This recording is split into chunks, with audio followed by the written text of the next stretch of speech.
હાજી નમસ્કાર સાહેબ. નમસ્કાર, બોલો, શું પ્રશ્ન પૂછવાનો છે? હા, મારો એક પ્રશ્ન છે સાહેબ. મેં એક જમીન 94 મારા કુટુંબમાંથી લીધેલી, પણ એ ગઢડા 43 હેઠળ હતી, એટલે ખાતર નથી થતી, એટલે મેં મામલતદારને મળ્યો, પણ એમને મને જમીન શ્રી સરકાર દાખલ કરી શરત ભંગથી, અને મારા નામે ગ્રાન્ટ કરીને મને પૈસા ભરાયા. બરોબર છે.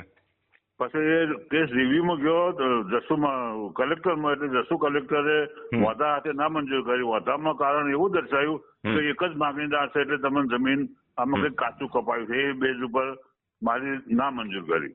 પણ મંજૂર થઈ ગઈ પછી અપીલમાં શું કામ ગયા? ના, મેં નહીં, રિવ્યુમાં કેસ ગયો હતો. અચ્છા, રિવ્યુમાં અપીલમાં ગયા. ઓકે. રિવ્યુમાં પછી એના સામે મેં મને એવું કામ લીધો સાહેબ. બરોબર છે. જીઆરટી માંથી. તો જીઆરટી માં પણ એ જ બેઝ ઉપર ચાલ્યા કે ભાઈ આ એક જ માગણીદાર હોય એવું બને નહીં, એટલે એ ગ્રાહ્ય રાખીને મને મારી રિજેક્ટ કરી. પછી મેં પાછો ફરી રિવ્યુ પિટિશન દાખલ કરી જીઆરટી માં. બરોબર છે. જીઆરટી માં એ જ રસ્તે ચાલી કે ભાઈ આમાં એક જ માગણીદાર હોય એવું બની શકે નહીં. મુદ્દો બદલાયો જ નહીં કોઈ.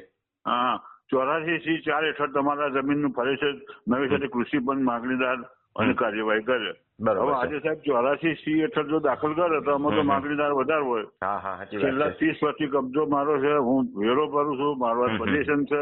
છેલ્લો ચુકાદો કેટલો સમય થયો? હા, છેલ્લો ચુકાદો આવ્યો કેટલો સમય થયો? છેલ્લો ચુકાદો હમણાં લગભગ 6 મહિના. તો સિવિલ કોર્ટમાં વયા જાઓ. સિવિલ કોર્ટમાં જવું પડશે એજીટી રાખવા માટે. કે હાઈકોર્ટમાં જવું પડે?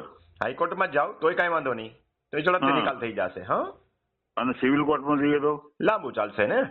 સીધો મુદ્દા ઉપર ઓર્ડર જ આપવાનો છે, સીધો અર્થઘટન કરવાનું છે. સરકારનો કોઈ પરિપત્ર નહીં સાહેબ? 30 વર્ષનો ભોગવટો હોય એવો પરિપત્ર નથી કે કાયદેસર કરી દેવો, એવો કોઈ પરિપત્ર નથી. ખોટા ફરે છે કે 12 વર્ષથી વધારે કબજો હોય તો માલિકી હક મળી જાય ને, બીજાની જમીન ઉપર ગેરકાયદેસર કબજો હોય તો માલિકી હક મળી જાય ને, એવા બધા ખોટા વિડીયો ફરે છે. એટલે 84C4 હેઠળ સાહેબ મને જમીન ના મળે, કૃષિ મામલતદાર મને ના આપી શકે ફરીથી? મામલતદાર ના આપી શકે ફરી વાર હવે. એમ ને?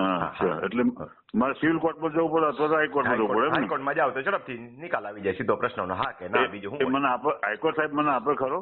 આપે એવું કોઈ ગેરંટી નહીં, અર્થઘટન કરવાનો સવાલ છે એનો. મૂળ ગણતરી ના આપે પેલા એવો ચાન્સ એનો રહે ને?